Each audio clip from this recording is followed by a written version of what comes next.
traveling theater troupe in Whitehall, New York, a very small town. The reason was that one of our worked for IBM at the time and owned a property there, and we started rehearsing in a barn. Quite literally, we had to scrape chicken poop off of the boards in order to have a place to work, and we had this idea that we were going to bring theater to the masses in cow country in New York and Vermont. And I only lasted with that troupe for a year, but that company, which was founded in 1975, still exists. So I'm very proud. It was using my business model, because I'm also sort of a business person, so that's the producer part. Do you remember the first play they did? Actually, the first work that we did were 3 one-act plays. One was Hello Out There by William Saroyan, one was The Bear by Anton Chekhov, and the other was Escaping My Mind. Because the reason I ask is I just think it'd be so cool to then bring that to Asheville, you know, your first experience at you know, many years later. It's possible. One-act plays are extremely difficult to sell to the public. Right. It's sort of like short stories. You know, there are certain devotees, but mostly an anthology of one-act plays is not. It's hard to sell. There's one of the things I always get a kick out when I ask somebody who's been in theater. Mm-hmm. Their first play, and I'll remember they were a little play when they were 7 years old or something. Oh yeah, my first was in kindergarten. Oh, you really remember that? Oh yes, because I was. It's the story. I don't know why I can't remember the name of it. It's the one about I guess it's a chicken who wants to bake some bread, and who's going to help me bake the bread, and nobody wants to help bake the bread, and then they want to eat the bread, but they didn't help make the bread, so they don't get to eat the bread. And I was a cat. I played a cat. That was my first role. Because I ask people, I just think that would be so much fun if we had all the local theater people do the very first thing they ever did. You know, as a little 5-year-old, 7-year-old, and doing it as an adult. I just think that'd be a goof. And all the things you do, Steve, writing, producing, directing, acting, do you have a preference? Nope.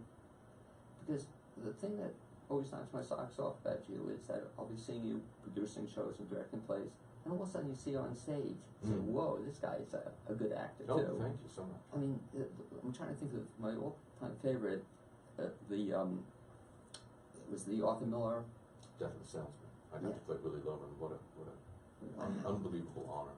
But that was like, that was an incredible play. And it was a wonderful play, my God. It's one of the best plays ever produced in America. But to see you in that was just so exciting. Thank you. And well, a large part of that is due to Henry Williamson, the director. Yeah. Wonderful. And the actor, Jane Hallstrom, who played Willie's wife, that whole concept was hers.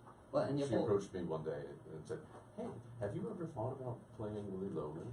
And no, I never had. You know, as a young man, I of course wanted to play Hamlet, but as a young man, you don't want to play Willie Loman. I mean, because he's an old guy, and now I am an old guy. So when she asked me that, you know, it was like, no, I've never thought about playing Willie Loman. And instantly, I realized that it would be such a wonderful thing to do.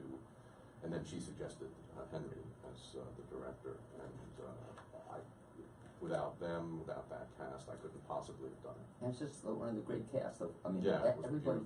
The one son was Eric Mollering, yeah, and just, Alan Long. Yeah, but just very fine actors, and yes. Eric especially. I wish you'd see more of in the area. Just yes, well, you know, very few people in Asheville are able to even begin to earn a living in the theater, right? And so they have day jobs and they have lives, and now Eric is married and has a baby, and you know, it's very hard to find the time. A very talented actor. Oh, he's wonderful. Talk about then what you're doing now, which is again quite a challenge. I think to start a new theater company in the Asheville area, and the Sublime Theater. I didn't like that name. Where did you come up with the name? Well, one of the most important experiences of my life in the theater was a decade I spent with an avant-garde comic troupe in New York, internationally renowned, called The Ridiculous Theatrical Company. It was run by a genius named Charles Ludlam, who was an actor, a writer, a director, and he almost always did all three at once. Sometimes he was an award-winning set designer as well. He was a master of the theater. people mostly don't know about him, which breaks my heart. The only way I always talk of him as being our Shakespeare and Moliere rolled into one, and since most people haven't heard of him, they look at me as if I'm crazy, which of course I am. But I then mentioned that when he passed away in 1987, his obituary was on the front page of the New York Times, and they started to take me a little more seriously about this. He was truly one of the great theatricians America has ever produced, and the decade I spent with him and that company was just glorious. Well, you also wrote a play about that experience, right? Was it the play about it, or the Birdcage? Oh, Yes. I did a solo show called Man with the Birdcage on His Head, which definitely spoke to all of my experience, but focused on the ridiculous theatrical company. I came there when I first saw the company when I was 16 years old, and had my mind completely blown by the astonishing creativity and humor of this man's work and his company's work. And I left New York shortly after that to go to college, and when I came back to the city, one of the first things I did was to go back to see more of Charles' work, and turned out a college friend of mine became his composer in residence and invited me to run sound on the show, and so I started running sound for a play called Conquest of the Universe, which was something we were trying to do for the rest of our time together. And then I was running lights, and then they put me out in the lobby. I was the house manager for a while. And anyway, eventually I became the manager of the company, and I would force my way onto the stage. And in a crazy play called Exquisite Torture, I played 7 different roles, including a nursing nun, which was a strange thing for me to do. But my primary character was a waiter with a birdcage on his head. So I'd always thought eventually, if I write an autobiography, I would call it The Man with the Birdcage on His Head. And by the way, another of my favorite Steve Samuels roles, you know, where I saw that, and it's just cool to see a guy on stage with a birdcage, you know, on your head. Yeah, and it was certainly memorable. Glad you remember. A friend of mine, he said, "Is that guy with the birdcage going to be doing something else again?" Well, maybe I should just have it permanently attached, and everyone will notice. Well, make them remember you. But let's fast forward then to the Sublime Theater. So you're starting this, and I think we're working on our first production in the Asheville area. Is that We correct? start performances Friday night. Exciting Yes, stuff. it's called TRNZ, a metamorphic musical. It's a marvelous, phantasmagorical thing, written by my long-term collaborator, John Crutchfield. We've done 5 shows together, and this is just magical. He's drawn on. It's in many ways it's a retelling of the story of Persephone. So it's based on Ovid, and that's where the metamorphosis notion comes from. It's very much the tale. It's set primarily in contemporary Berlin, in a nightclub, a dance club, and it's about a young woman who's a little lost in her world, and she meets a mysterious older man, so there's a deep family story told, but it's also it's one of the most imaginative, wildly theatrical pieces I have ever encountered, because time doesn't matter, place doesn't matter, all sorts of things shift and morph. Many different styles of theater are used. There's very realistic material, but there's also a large passage that is done in Moliere-esque rhymed couplets, and it's a musical. There are about a half-dozen songs in it, and they draw on the American musical, they draw on the cabaret style of the Weimar Republic, and of course there's a lot of contemporary dance style techno-pop involved. So many different worlds are entered, and I love original works that take you to places you've never been before and things that you can't possibly imagine, and this is one of those. I used to work for an organization in New York called Theater Communications Group. I was the senior editor for their book program and for American Theater Magazine for a while, and my first day on the job, sitting on my desk, there was a giant manuscript, and I was pointing to it, And the people at TCG said to me, you know, here's this thing, we don't know what it is, we don't know what to do with it, please read this and tell us, should we publish it, what should we do? And it turned out to be this thing called Perestroika by a guy named Tony Kushner. It was the second part of the very famous Angels in America. And this was one of the wildest rides imaginable. And did you know it when you were reading it? Did I know what? That it was wild and it was something you wanted to be involved in, you know, it had to be produced? Well, it was going to be produced. Yeah, I mean, but this was about publishing it. Right. But this was before the first part had been produced. There had been some workshops and readings. But this was a raw manuscript. It was close to 300 pages. Basically, that manuscript would alone have taken 7 hours to play. And also, they didn't give me the first part of the play. So I had no idea. I just leapt in, and, you know, there was this woman in Alaska who was chewing down a tree with her teeth. I mean, there were so many crazy things in it. So I went back years later to see what I had said in my reader's report, and I said, you know, this is the craziest play I have ever encountered. And that's saying a lot since I come from the ridiculous theatrical company. And I said, you know, I think this would take 7 hours to play, and so on and so forth. But then I said, I'm pretty sure that by the time it goes into production, it'll be cut in half, and the man writes with the voice of an angel, and this is the most ambitious American play since Who's Afraid of Virginia Woolf. And I said, you know, you're going to think I'm crazy, and you're going to fire me on my first day on the job, but I think that we should commit to publishing this immediately, and we should commit to publishing everything this man ever writes. And that turned out to be a pretty good bet, because Angels in America went on to be a huge success with winning several Pulitzer Prizes, a couple of Pulitzers, and it was a bestseller, as you know, for plays to sell is an astonishing thing. And this was an actual bestseller, and in many ways it helped float the organization financially for about a decade. So that company then took your recommendation too? Oh yes, well, as it turned out, every time I told them to publish something, we did. So yeah, that was a wonderful time as well. Anyway, the point I'm trying to make is this play by John Crutchfield is functioning at that level. It is as unexpected at every moment.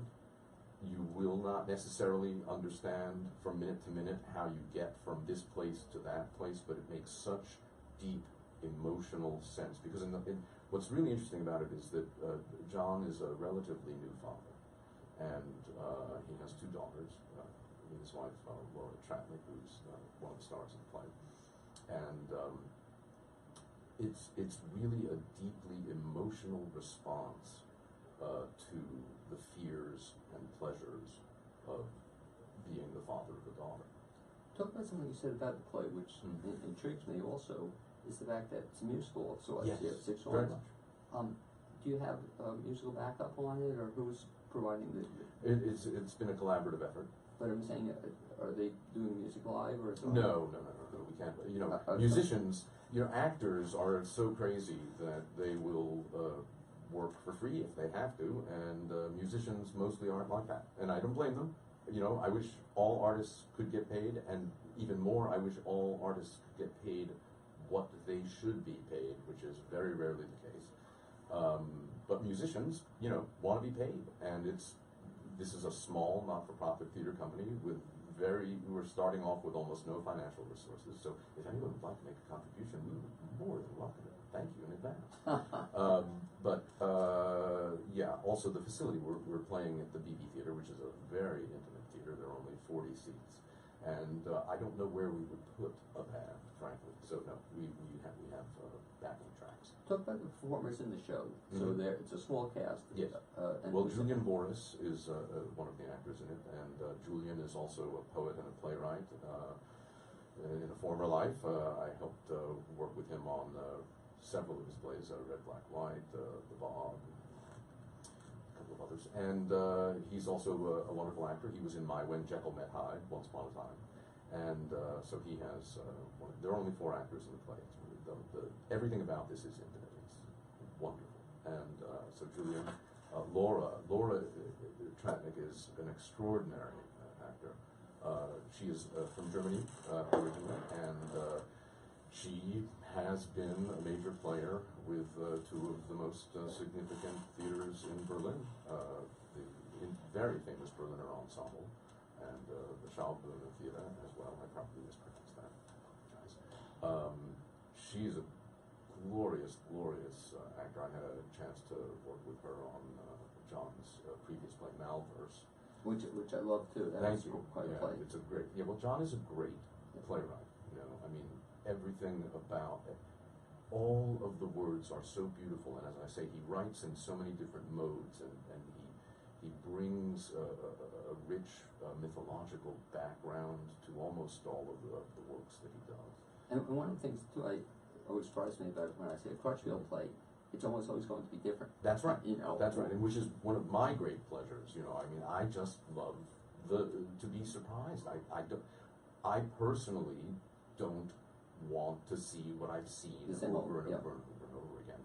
And you know, it's hard for writers or any artists to be diverse in their interests and in their output, because you know, we live in a world where it's extremely important to brand yourself. So it's actually easier to make your way if what you do is essentially the same. If you write a certain style of comedy, if you write a certain style of drama, that's what you can brand yourself with, and it's easier to be sold, it's easier for the public to know what to expect. And, you know, frankly, most audiences want to have their expectations met. The Sublime Theater is looking for audiences who are adventurous, who want to be surprised, who want always not to know what is going to happen. So John has written very realistic plays. He has written strong verse dramas. He has written comedy. Malverse was a very interesting take on black-white relationships in America today, and I love that, and I share that as a writer. And writers, the history of playwriting suggests that real advances happen in the art form when there are colleagues who work together but are also sort of rivals who challenge each other in various ways. And John and I have always had that kind of relationship. He'll see a play of mine and think, oh, I want to do something like that. And I'll see a play of his and go, oh my God, I wish that I could write like that. And, you know, I had never written a play in verse, but I had directed several of John's plays in verse, and eventually I wrote The Merchant of Asheville. I was going to say, yeah, exactly. Yeah, and then that had that kind of Moliere-esque rhyming couplet thing that I think helped inspire John a little bit in writing passages in his play that do that. There are two more actors. One is a veteran of Asheville Theater. Her name is Terry Daraji. Okay. And I first worked with her on the Tartuffe that we did for the Montfort Park Players a number of years ago. And she also gave a tremendous performance for us in Washington Place, the David Pope's play. Great play, yeah. So Terry's wonderful. I love working with her. And we have one actor new to us, a young woman named Olivia Stuller, who is putting on a stellar performance. Stellar is stellar, my God, it writes itself. Got it. But anyway, something to look forward to. And yeah, we'll be playing, I'm going to break some news. Breaking news right here on Blaine's World this morning. We were originally going to have our first preview tomorrow night, Thursday night, November 1st. This show is so complex technically that I realized late last night we need one more night. So we're canceling our first preview Thursday night. Please do not come to the theater Thursday night, because we will be doing our dress rehearsal. But we will begin performances on Friday, November 2nd at the BB, and we will be playing then Thursdays through Saturday nights at 7:30 at the BB through November 17th.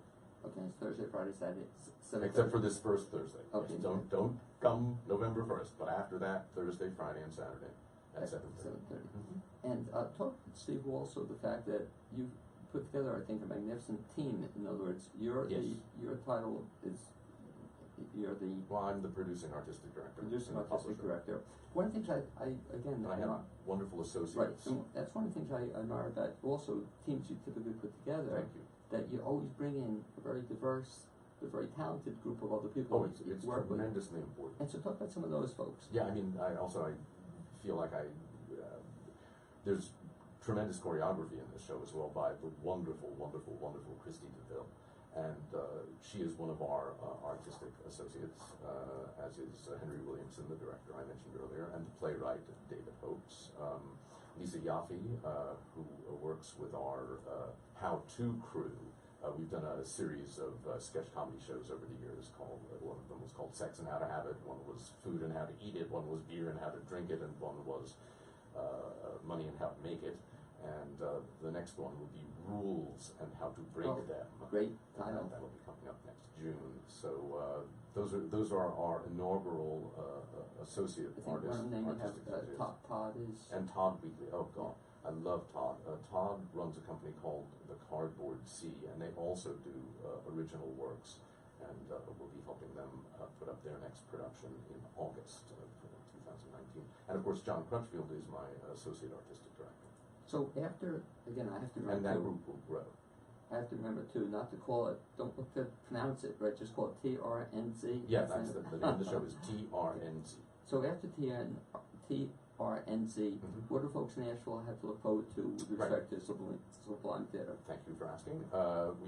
We will be doing 4 productions in 2019. It's one thing I'm not certain of yet. There was a production that we were working on that we had to postpone. I also like to do classic work and neglected work, in large measure because I've discovered over the years that, my primary interest is original work and helping people to grow themselves in that work. And one of the things I've realized over time is that very few people, whether young artists in the theater or audiences, actually have a visceral experience of a lot of the history of the theater. And that means that they will encounter new works and they won't really understand the roots of them, they won't know where they came from. So it seems important to me that the theater fulfill a certain educative role as well. And what happens is if you work inside of some of these classics, they will help change the way you think about the work that you do. So I know myself as a playwright, one of the reasons I wrote The Merchant of Asheville was because I was living inside of Moliere's Tartuffe, which inspired me in so many different ways. And the next play that I'm going to write, which I'm hoping to produce in 2020, actually was given birth through the process of playing Willy Loman in Death of a Salesman. So I want audiences to have these experiences, and I want our performers and our playwrights and everyone else to have these experiences. So we had a double bill, the classic off-Broadway double bill from the early 60s of Samuel Beckett's Cramp's Last Tape and Edward Hawley's The Zoo Story, so we're hoping to do that. And just hold on that too, because again, one of the things I've always enjoyed about something Steve Samuels is involved in is I'm going to find something different. Yes. And again, even when you have the classic series, right, I know you always try to bring classics back, it wasn't the same old, because one of the problems I have with Asheville is sometimes you'll see something 3 times within 2 months. Right. Well, it's not just Asheville. Everywhere. It's a problem in the theater because theater is, even when tickets are as inexpensive, say, as ours are, we're only charging $15 a ticket.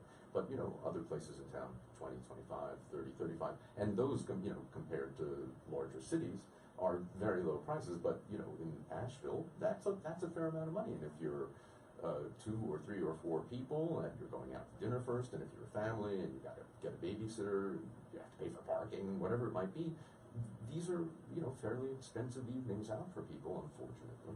And people want to feel fairly certain that they're going to have a good time, and so they are in many ways drawn to what they are already certain they like. That may or may not be true. I'm hoping it's not true for most people, and I would like to think that many Ashevilleans are, like myself, more interested in the unexpected.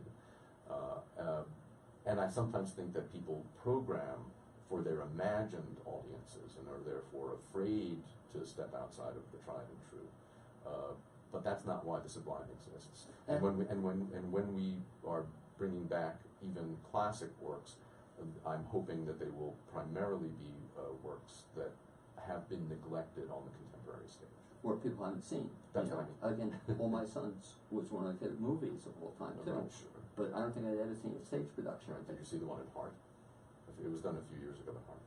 Well, they did another, it was another, was it All My Sons? Mhm. No, Death of a Salesman, No, Harvard. that's what we did. You did Death of a Salesman, I'm sorry, that's it, and they did All My Sons, That's which I correct. thought was great, Mhm. but it was two different shows, it wasn't, Yeah.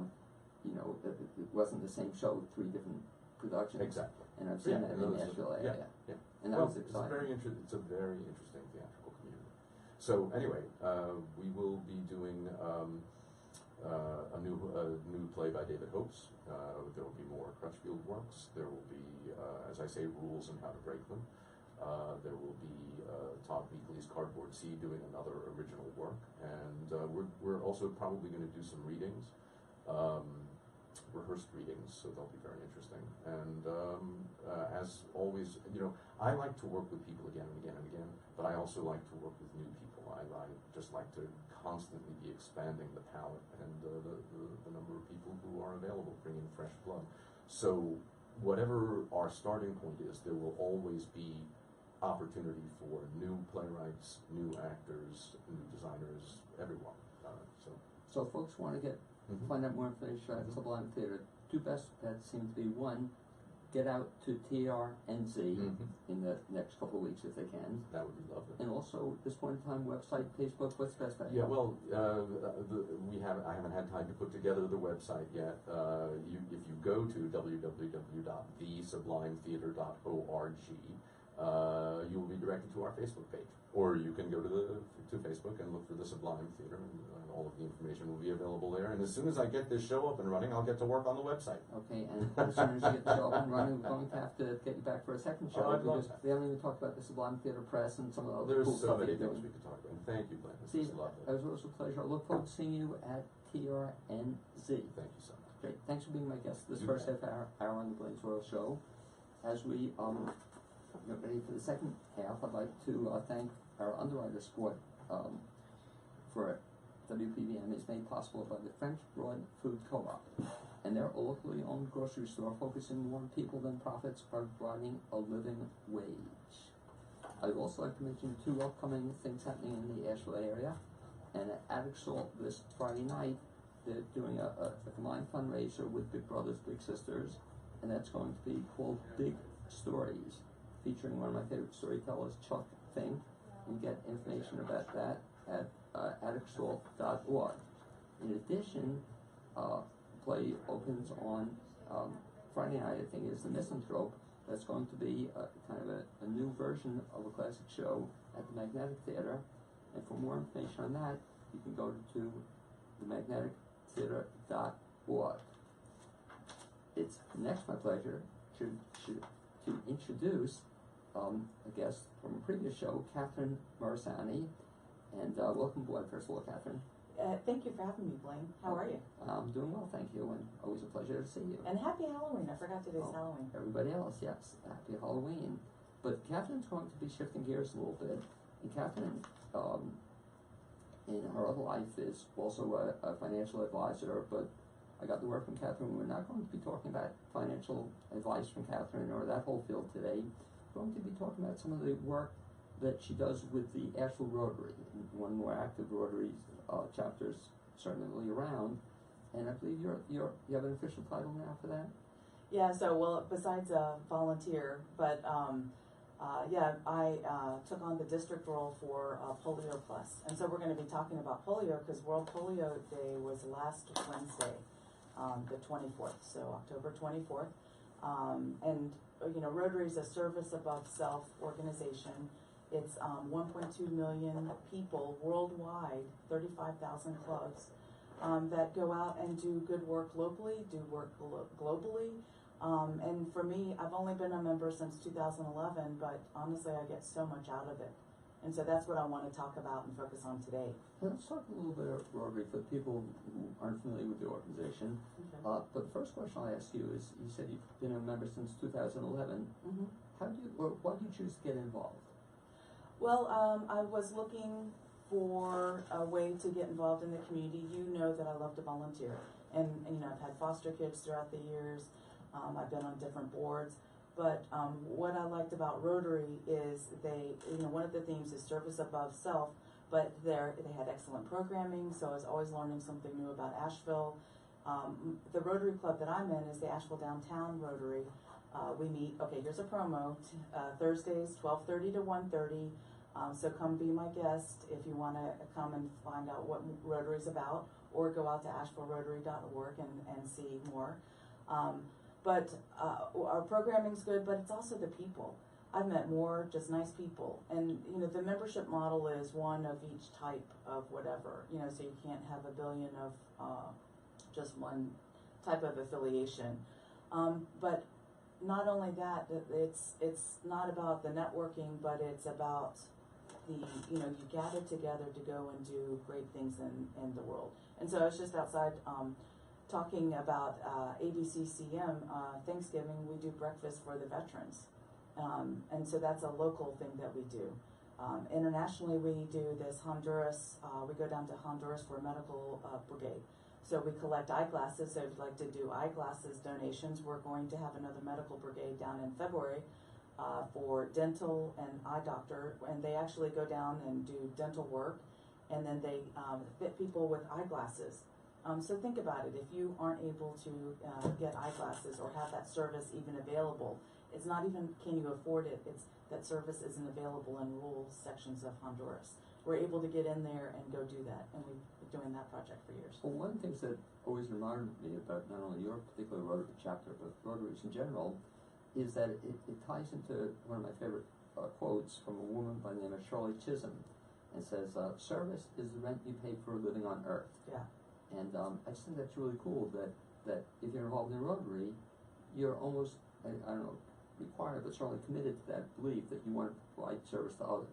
Well, and that's also, you know, part of that abundance belief is that if you've been given a lot, then a lot is expected of you. And it's one of those, how can we go and help people out in our community and then also the broader community? So another one of our regional projects is Rotarians Against Hunger. So how we're trying to address hunger on a local level is in the spring, like our 7 clubs in the region get together, get volunteers from the community, and do, I think it's either 200,000 or 300,000 packets of food for MANA. And this is to help, you know, people who need food get a sustainable meal. Well, it certainly seems if you choose to get involved in Rotary, you're going to be able to find something to do. Yeah, so that's the thing. Okay, so I've only been involved since 2011. And there's all kinds of different things I've been involved in. And then I went, you know, I was on a local level. Then I went down to Atlanta 2 years ago to the international convention down there. And then I saw all the things internationally that Rotary's involved in. So that's where I got my passion for polio. And we're so close to getting rid of polio. And people, and you know, when I talk about polio, people are like, wasn't that eradicated in Exactly. the 80s? And I'm like, no, it's still going on. Unfortunately or fortunately, you know, from the 80s, it used to be 350,000 people. 350,000 people a year were contracted polio. That's 1,000 people a day. Now we're down to 22 people in the world. And there's only 3 countries that still have active polio in it. So Nigeria has 0 this year, but to be considered eradicated, you have to have 3 years of 0. And so Nigeria has I think it's in year 2 of 0, so we only need 1 more year there. But Pakistan and Afghanistan have the 22 other cases. And then that leads into some of the other projects. So, Well, just hold on Oh, the sorry. polio, because it's kind of an interesting thing to me at least, yeah, is that whether you're for vaccinations or not for vaccinations, polio is the one that I never see any discussion on, you know, that people seem to hopefully believe that need to be vaccinated against polio right. and are. I guess that's one of the things you're trying to do is make sure everybody gets vaccinated. We'll make sure people get vaccinated, and people don't realize it's, you know, we're almost in the surveillance phase too. So, you know, what surveillance, why isn't surveillance important? Well, Brazil they identified that polio was in the water in Brazil. And, you know, you don't realize that you could be a carrier of polio. You may not have the signs, but it's very contagious. And they found it in the water, and they were able to vaccinate the children and not have it spread. Israel had the same thing. They found it in the water, but then they were able to vaccinate and keep it from actually having a case, you know, identified there, anybody catching it. So that's, that's the surveillance piece of it. But with the polio, it's so important to get your immunizations. And, I realize in Buncombe County, I heard that from the health department that Buncombe County has 5% of kids not immunized. And so for me, coming from the polio point of view, it just is alarming to me, because we are literally one plane ride away from getting polio back in America. And if we don't get those 22 cases done, if we don't get down to zero, in 10 years we'll be up to 200,000 cases a year, is what the it's what the experts project out on how quickly it can spread and how vicious it would spread. And so that's why it's so important to me for polio awareness. We had World Polio Day, where we tried to build that education and just say, look, it's a horrible disease. It's when you see how debilitating it is for children, and it attacks children 0 to 5, and that we're so close, 22 cases, and we can get it to 0, and that'll be number 2, second to smallpox of eradication, a world problem. You say that, and I recall when I was a kid, probably before your time, but that polio was a real problem. My cousin had polio, and that it was a terrible thing to happen. And in my lifetime, at least, you don't, at least in the United States, you don't see it and hear it. Well, you do see it with post-polio. So now Well, you're seeing post-polio. Yeah. Talk a little bit about that too, because again, I never heard of that too. But what is post-polio? Post-polio, what I see is people who have had polio, they start having issues walking. At World Polio Day, I met a woman who's in a wheelchair now because of her post-polio issues. We actually have a client who he had polio as a kid, was walking around with canes throughout the years, and now he needs crutches. And I have a friend of mine, the exact same thing. He had been fine, and all of a sudden, at the age of 60 or something, he's now walking with crutches. So yeah, I mean, we haven't even scratched the surface of all the post-polio situations. But to get to post-polio focus, we really need to eradicate polio as it is now. I'll share a story that I learned at, I went to Toronto International Convention too, and I went to a polio update. And in Pakistan, they talked about how, Coca-Cola built a clean water facility. So, as an example, in America, we take for granted, we just turn on the tap and the water's there. Excepting if you're in Michigan. Yeah, Flint. Yeah, Right. Then you can't do that. You don't want to drink that water. But they have to go and spend their day going collecting water and coming back. So the women are busy doing that all day. Plus the water has parasites in it. It's not clean water. So you have gastrointestinal issues, even besides polio. So with this one facility, they were able to reduce gastrointestinal issues by 40%. They were able to free up time so women can go do economic development.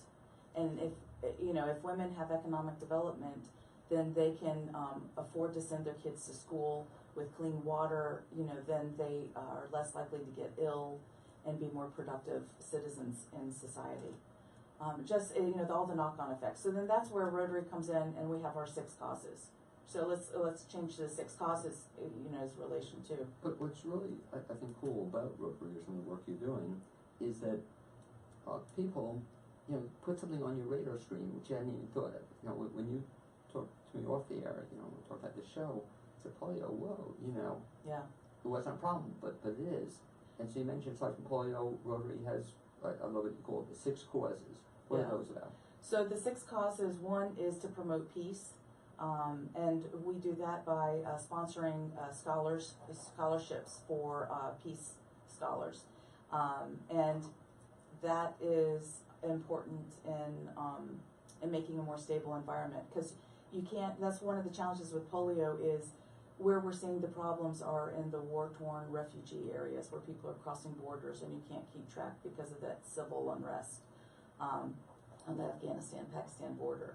And you mentioned, by the way, so a scholarship, what kind of scholarships are you promoting, or what do they do? Well, the scholarships are, let's see, there's a Rotary Peace Institute, and the Institute for Economics and Peace. It's an independent think tank where the leader can study peace and conflict. So David Lamont, I don't know if you've Sure. heard of him. He's Yeah. one of our peace scholars, and he started a school down in Guatemala. And so that's, there he is he travels through Guatemala, but then he starts this whole school. And so then that leads into another one, is promoting literacy and education. And with some of the schools, they don't even have basic books. They don't have chairs to sit in. And I didn't realize, think about kids on the ground.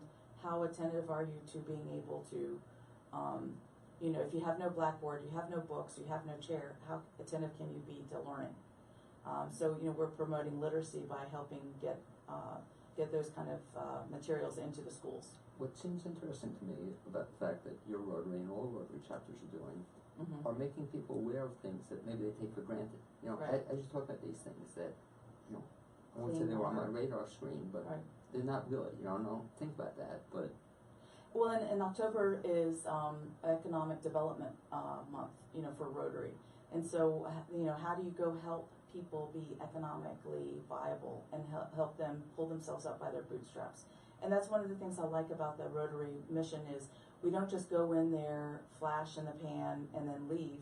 We actually want to go help partner. We have global grants that where if you're in a non-U.S. country, our Rotary, Asheville Rotary, can partner with, say, Honduras and the Honduras Rotaries, and bring money and supplies and people in to come and volunteer. So as an example, I'm excited because we're doing a Nigerian friendship exchange.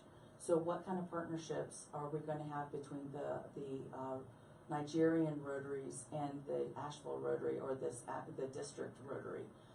That's going to be exciting to see what we can create and create peace and stability for Nigeria. now you've told me you're going to be going to Nigeria. Yeah, so one of the, our district governor is Isaac, and he is from Nigeria. And they're organizing they're organizing a friendship exchange for our district Rotarians to go over to Nigeria. We're going to be hosted by Nigerians, Rotarians, and then we'll get to see what kind of projects they have going on. So I think I shared with you before that in May I went to France on a Rotary Friendship Exchange to France, Samour, and they hosted us. They showed us about what their projects were.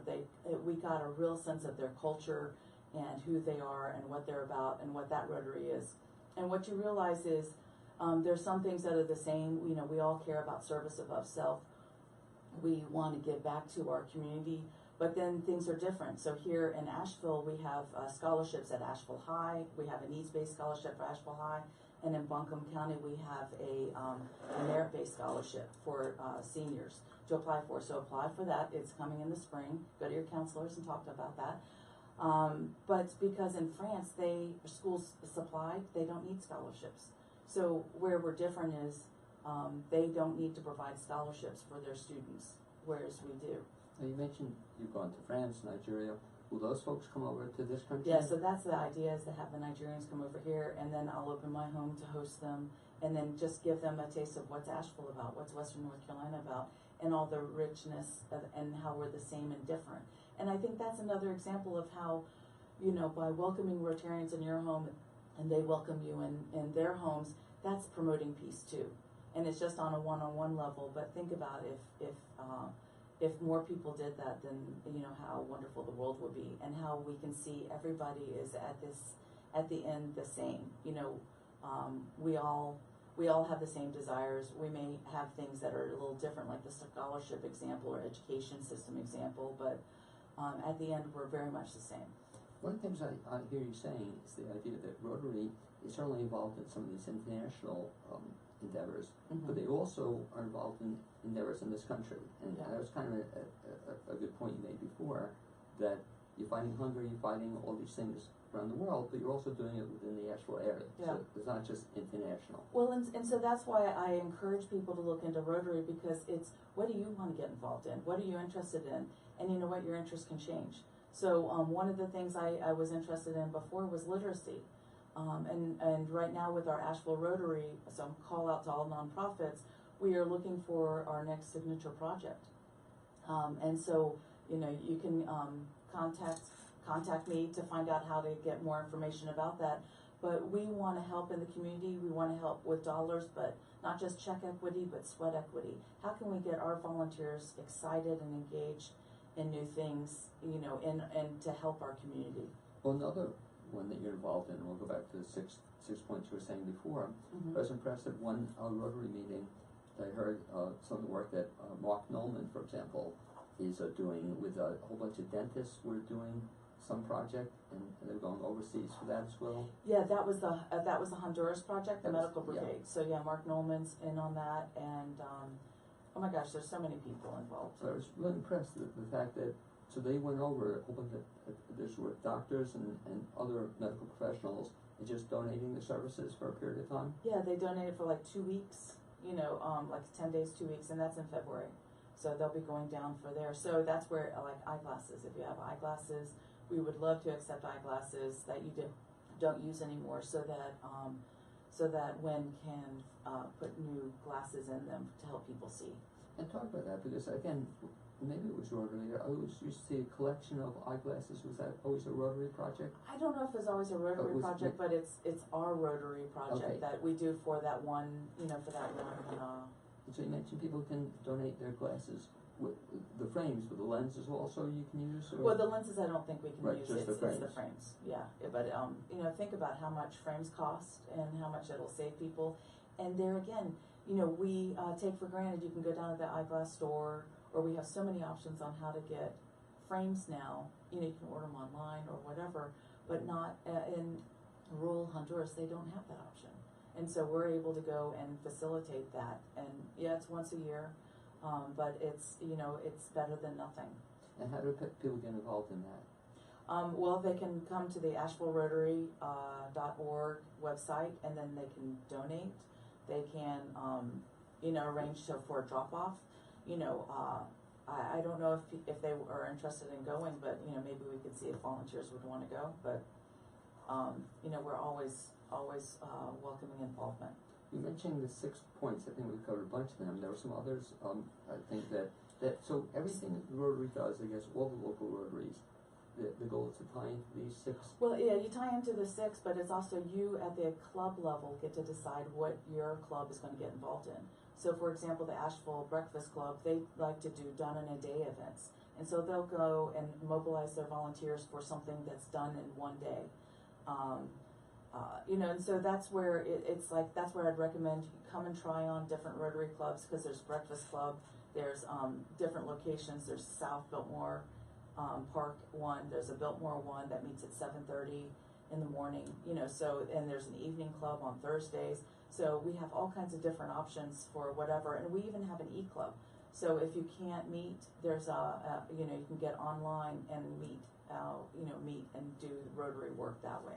And even though that might sound daunting to some people, I think that's one of the strengths of the organization, that if people get involved, you want them involved, and you want them coming to meetings. Yeah. I think years ago, I know it was still a requirement that people were asked to try to make a commitment to attend one Rotary function a week, month. Yeah, it was a week. It used to be 100% Right. attendance at all events, and it's loosened up. But we still, you know, what we're looking for is engaged volunteers who will participate. And life happens. You know, you know, maybe sometimes you can't make a lunch every week, but there are other ways to get involved and get your attendance requirements. And it's so that's a myth. That's a good myth to say, is we are no longer 100%, you know, but we still want you to make that commitment that you're going to come to meetings. We don't want people to ghost and just sign up and then not show up, you know, because we have so many wonderful projects to do and participate in.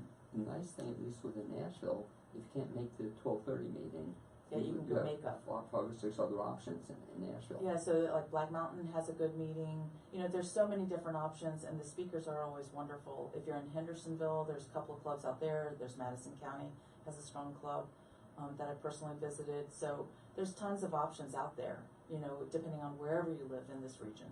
And talk about the speakers too, because I've been honored to have been a speaker at a couple of Rotary meetings. Is that the nice thing about them? They're not selling stuff. It's always informational type stuff. Yeah, you type can't thing. sell stuff, but it's well, like one of the speakers that really resonated with me lately is a former State Department person talked about, why should we care about Africa? and he made an amazing case in 20 minutes, 30 minutes about why where is Africa and why should we care about what's going on in Africa, and it helps give that world view, that you didn't think about stuff. We also had another speaker talk about the Asheville Soccer Club lately and about all the cool things that are going on with that as an economic development engine, but then also where do professional athletes get to play after they're no longer professional athletes. Let's see what else. Oh, the GAL, we had a GAL, Guardian Ad Litem, talk, requesting volunteers, but it's just talking about that program and the wonderful things that program does. And the thing I like about it from the standpoint of attending a Rotary meeting is that they're all kind of restricted as to they're not going to go on and on. I think it's very tight. It's tight, an 20 hour. But the whole meeting is an hour, which Right. is great. And the speakers are only 20 to 30 minutes at that. But it's a very tight hour, but it's a good hour, Yeah. So you're going to learn something, you're going to find out what's happening, and it's just a really neat thing to go to. Well, and then, for me, I'm chair of the social committee too, so the fellowship is something, so you go to the meeting early, and then you have lunch with people, and you get to know this diverse group of people I never would have met just in my day-to-day, day-to-day comings and goings. And I think that's the richness of it, and our club is so diverse. You have people who have been there from the 50s, and you have people who, all different ages, from the 20s to the 80s, 90s.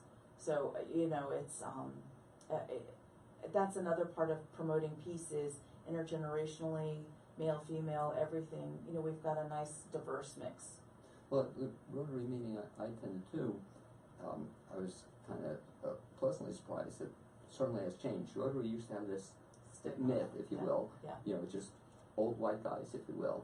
If you attend the Rotary meeting, you're not going to see that anymore. Yeah, so that's one of the things that keeps me in is that it isn't that, and there's space for everybody. So if you're male, female, it's open to all. And that's the other thing that surprises me is Rotary only opened up to women when I graduated in high school, 1980s.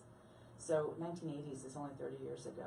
So I think that's awesome that they have women in there, and our club embraces it. The guys are great, and they welcome me. I try to sit at a table full of guys, and they welcome me, and it's really nice. It's not cliquey, and that's what I enjoy. Is you have great conversations. These folks have had amazing careers, or when you listen to the new member talks and hear where people came from and how they got to here, I'm inspired every time I hear those new member talks. Is there